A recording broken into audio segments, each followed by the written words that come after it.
아버지 하나님 감사합니다. 오늘도 우리 주님의 보혈의 공로 의지하며 아버지 하나님의 보좌 앞에 나와서 이 시간도 아버지 하나님께 예배하며 기도합니다. 주님의 십자가의 보혈이 우리 주님을 가까이 할 수 있는 능력이 되어져서 아버지 하나님 그 보혈 의지하여 아버지께로 가까이 나왔습니다. 아버지를 가까이 함이 내게 복인 것을 알기에 이 시간 첫 시간 하루의 첫 시간을 아버지 하나님께 올려드리며 아버지께 가까이 나와서 예배 올려드리고 기도하며 이 하루 시작합니다. 주님 동행하여 주옵소서, 함께하여 주옵소서. 우리 주님께서 이 새벽에도 도우시고 역사해 주옵소서. 연약하고 어리석고 미련한 우리의 인생길, 이 하루길을 우리 주님이 함께 하셔서 지혜롭게 하시고 힘있고 능력있고 강하고 담대케 하여 주옵소서. 늘 패배하고 넘어지고 쓰러질 수밖에 없는 저희들이나 오늘도 우리 주님의 은혜 안에서 이기고 승리하는 복된 하루가 되게 하여 주시옵소서.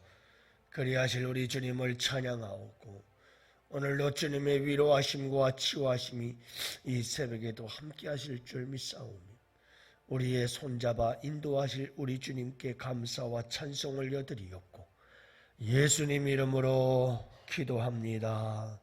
아멘. 하나님 말씀 함께 봅니다. 사무엘상 20장 35절부터 42절 말씀을 함께 봅니다.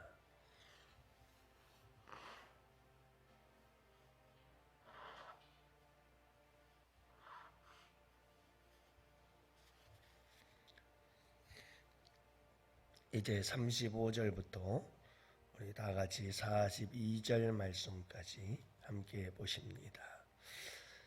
아침에 요나단이 작은 아이를 데리고 다윗과 정한 시간에 들로 나가서 아이에게 이르되 달려가서 내가 쏘는 화살을 찾으라 하고 아이가 달려갈 때 요나단이 화살을 그의 위로 지나치게 쏘니라.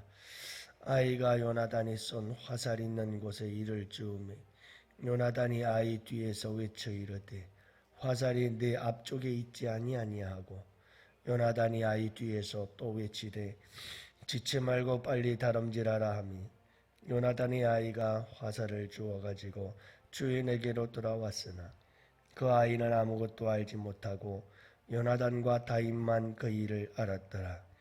요나단이 그의 무기를 아이에게 주며 이르되 이것을 가지고 성읍으로 가라 하니 아이가 가매 다윗이 곧 바위 남쪽에서 일어나서 땅에 엎드려 3번 절한 후에 서로 입 맞추고 같이 울되 다윗이 더욱 심하더니 요나단이 다윗에게 이르되 평안히 가라.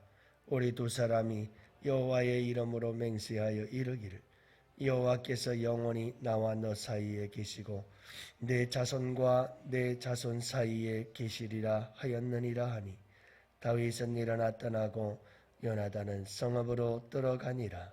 아멘. 할렐루야.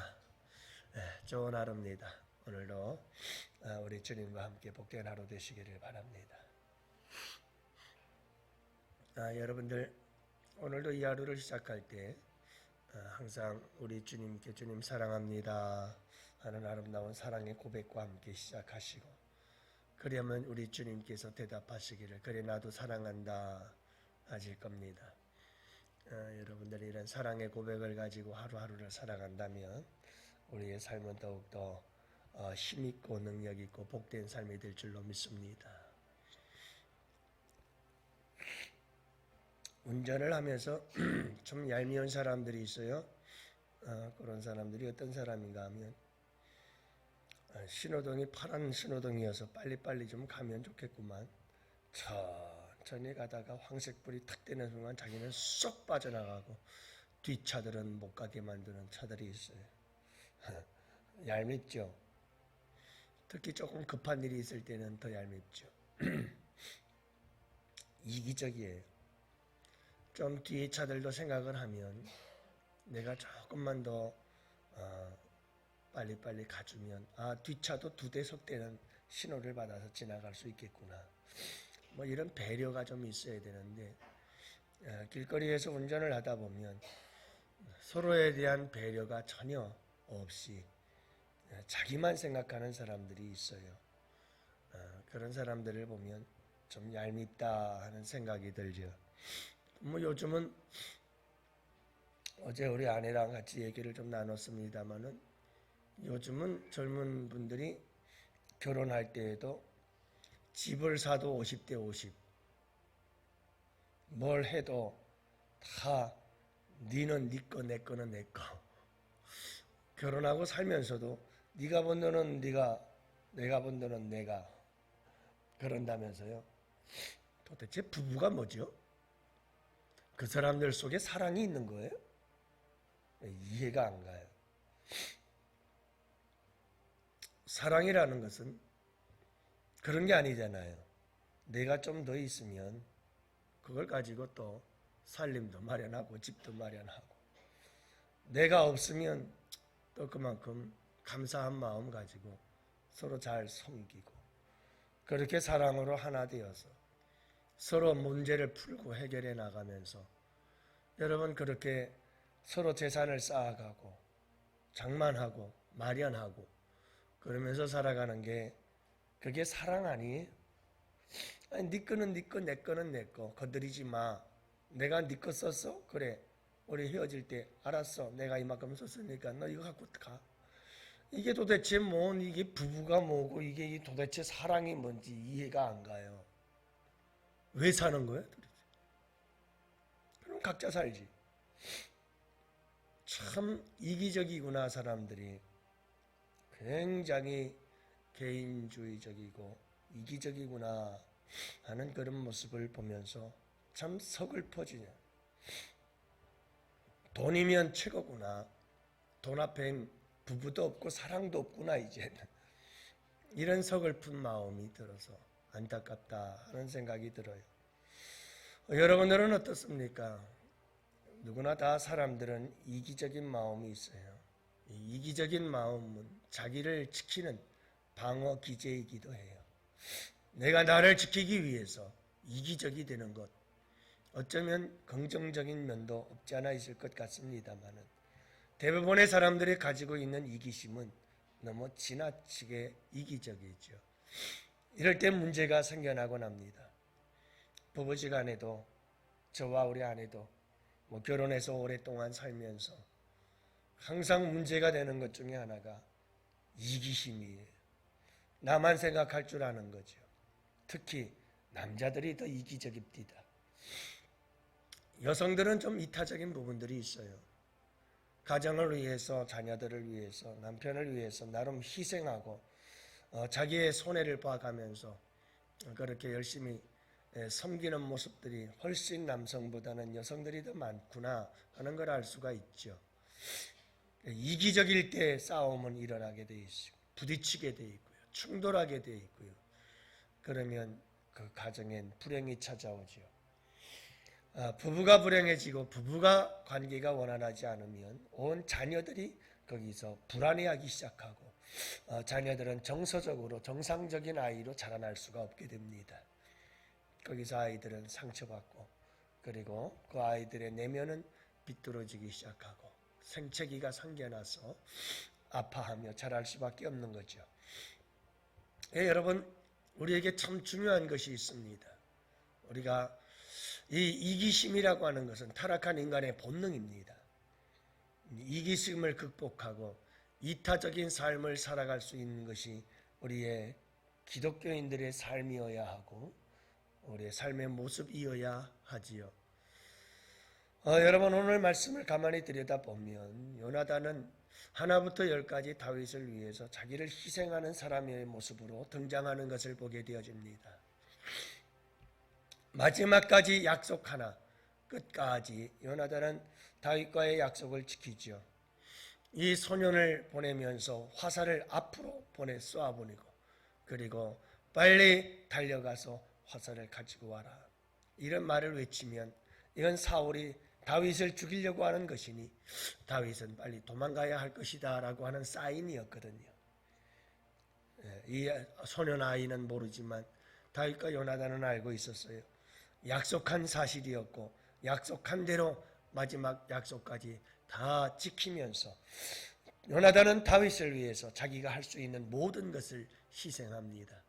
나라를 빼앗기는 일도 희생하고 왕의 자리도 희생하면서 그는 철저히 하나님 편에서 다윗 편에서 다윗을 위해 모든 것을 아낌없이 희생하는 모습을 보게 됩니다. 이게 사랑이라는 거죠. 그래서 오늘 우리가 읽었습니다만 지금까지 보면서 요나단이 다윗을 사랑하는데 자기 생명처럼 사랑하였더라 하는 말이 몇 번 반복되어 나온 모습을 봅니다. 그 사랑의 모습, 구체적인 그 사랑이 어떻게 나타나는가? 여러분, 요나단과 다윗의 사랑, 요나단이 다윗을 사랑했던 그 사랑, 그 사랑의 특징, 그것은 무엇인가? 사랑이 명사라면 사랑이 동사화되어져서 나타나는 요나단의 사랑의 동사는 이타심이라고 하는 거죠. 철저한 자기 희생. 이 희생을 통해서 이기적인 자기의 유익을 챙기려고 하는 사울 왕과는 정반대로 요나단은 철저히 자기를 희생하며 다윗을 위해서 모든 것을 다 바치는 모습을 보게 됩니다. 이게 사랑이거든요. 여러분, 사랑 그러면 예수 그리스도의 십자가를 생각하지 않을 수가 없어요. 그 십자가의 정신, 그것은 항상 내가 주고 내가 사는 것이라고 말씀하지 않습니까? 제가 십자가의 정신, 십자가의 사랑은 그 핵심이 내가 죽고 내가 사는 것. 이게 십자가의 정신입니다. 십자가의 사랑은 그겁니다. 내가 희생해서 내가 잘 되는 것. 이것이 여러분 항상 십자가의 사랑이지요. 그래서 십자가 사랑 한마디로 말한다면 이기심을 극복하고 이타적인 삶을 살아가는 삶이다 라고 말할 수가 있어요.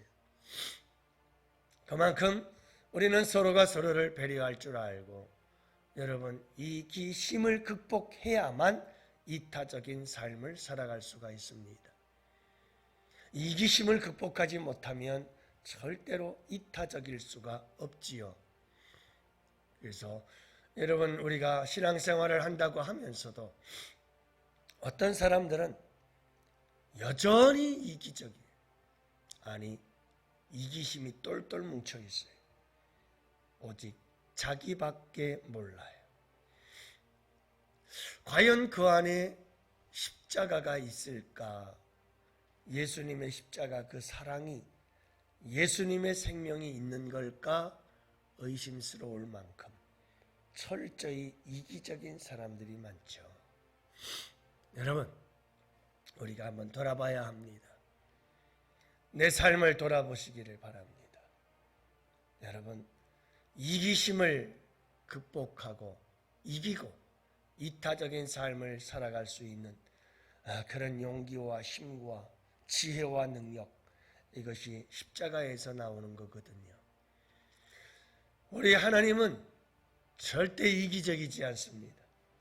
하나님은 우리에게 요구하는 것 참 많죠. 그래서 어떨 때는 하나님께서 이렇게 하라 저렇게 하라 막 그러는 모습을 보면 야, 우리 하나님 굉장히 이기적이네 그렇게 생각을 하는 사람도 있고 또 어떤 사람들은 저한테 따지기도 하는 분들이 있어요. 왜 이렇게 하나님은 욕심이 많냐? 왜 이런 것도 하라 저런 거 하라 자꾸 하라고 자꾸 하라야 그러시는 거예요. 그럴 때 그렇게 따지고 묻고 저에게 질문하는 사람들이 있을 때마다 제 답은 변함없어요. 하나예요. 오해지요. 착각이지요. 여러분, 하나님께서 우리 보고 이렇게 하라 저렇게 하라 저렇게 하고 이렇게 하라 하는 말씀을 하는 이유가 뭔지 아십니까? 이거 하지 말고 저거 하지 말고 다 하지 말아라 하는 이유가 뭡니까? 당신을 위한 걸까요? 우리는 오해하고 있어요. 착각하고 있어요. 그렇지 않아요. 하나님을 위한 게 아니에요. 우리에게 복이 되기 때문이에요.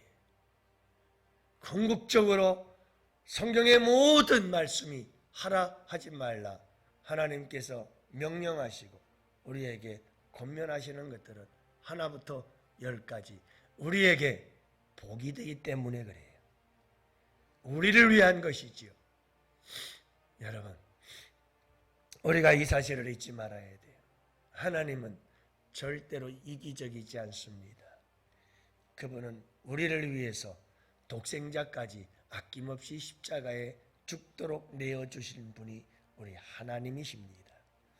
오늘 이 새벽에도 여러분 잊지 마십시오.